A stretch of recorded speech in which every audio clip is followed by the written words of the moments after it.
Magandang araw sa inyo, Hawaii. Sa mga nanonood nito, alam ko na nandyan kayo dahil sumusuporta kayo sa tatay ko. Birthday niya ngayon, masaya ako, nakasama ko kayo na mag-celebrate ng birthday niya. Yun lang, nasa Hague siya ngayon sa Netherlands, nasa ICC, kasi inaresto sa hindi tama na paraan, illegal na paraan, yung tatay ko at isinuko ni Bongbong Marcos sa mga doon sa Netherlands, sa ICC. So, kahit ganon ang nangyari, masaya pa rin ako kasi nakikita ko yung suporta nyo.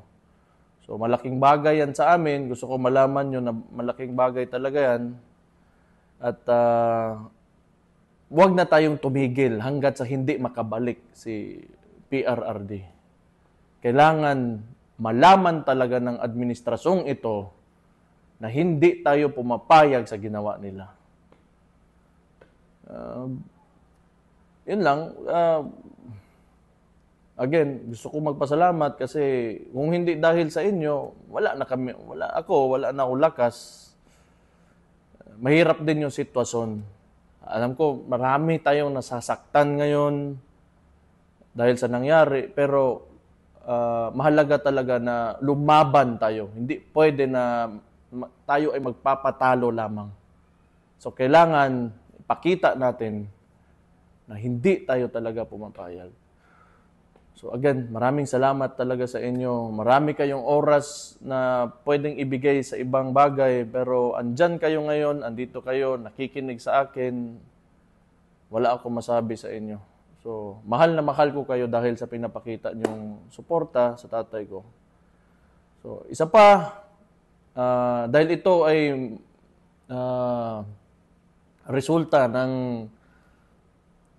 tingin ko na sobrahan ng politika ito si Marcos dahil tingin ko takot talaga sila na tumakbo yung kapatid ko sa 2028 kaya maraming mga movements o mga kilos sa politika laban sa pamilya namin na ginagawa ng administrasyon. So, gusto ko lang dahil I want to take this opportunity na wag natin kalimutan yung mga issue, yung sa GAA, pati yung sa PhilHealth na mga pera na hindi nila masagot at yung kung paano ginagamit ang ayuda ngayon para sa eleksyon. Yun ang mahalaga rin na hindi natin patuloy na i-question natin at bigyan ng pansin. So, yun lang sa lahat ng kasama namin ngayon na nagse-celebrate ng birthday ng tatay ko. Again, mahal na mahal ko kayo dahil alam ko mahal na mahal niyo yung tatay ko. Malaking bagay yan sa amin. So, thank you very much and God bless you all and mabuhay kayong lahat, mga Pilipino.